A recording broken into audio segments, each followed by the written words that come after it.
পাথরটা একেবারে চাইলে পড়ে যেতে পারে এখন, কিন্তু সেই মহাশূন্যের উপরে এখনো দাঁড়িয়ে আছে। এটা হচ্ছে আল্লাহর ওলিদের কারামত। আপনারা কোনো সময় জাফলং আসলে এই মাজারটি দেখতে পারবেন। এটা হচ্ছে বাংলাদেশ, এটা হচ্ছে ইন্ডিয়া। আমি দেখাচ্ছি মাজারটা হচ্ছে একেবারে ইন্ডিয়া। পাথরের উপরে পাথরটা একেবারে চাইলে পড়ে যেতে পারে এখন, কিন্তু সেই মহাশূন্যের উপরে এখনো দাঁড়িয়ে আছে। এটা হচ্ছে আল্লাহর ওলিদের কারামত। এন্তেকালের পরেও আল্লাহ যে আল্লাহর ওলিদের সম্মান বৃদ্ধি করে থাকেন, সেটার একটা জ্বলন্ত উদাহরণ হচ্ছে এটাই। এটা জাফলংয়ে আমরা ঘুরতে এসেছি, সেখান থেকে দেখাচ্ছি আপনাদেরকে। কোনো সময় জাফলং আসলে আপনারা দেখতে পারেন যে পাথরটার নিচে কোনো ধরনের মাটি নাই, কোনো ধরনের মাটি নেই।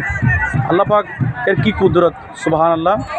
পাথরটার নিচে কোনো মাটি নেই, কিন্তু পাথরটা একেবারে মহাশূন্যের উপর দাঁড়িয়ে আছে, তার উপরে আল্লাহর ওলির মাজার। আপনারা কোনো সময় জাফলং আসলে এই মাজারটি দেখতে পারবেন। ওলিটার নাম জানি না মূলত, তো আল্লাহ ওনার ফয়জ বরকত আমাদেরকে নসিব করুক। আসসালামু আলাইকুম।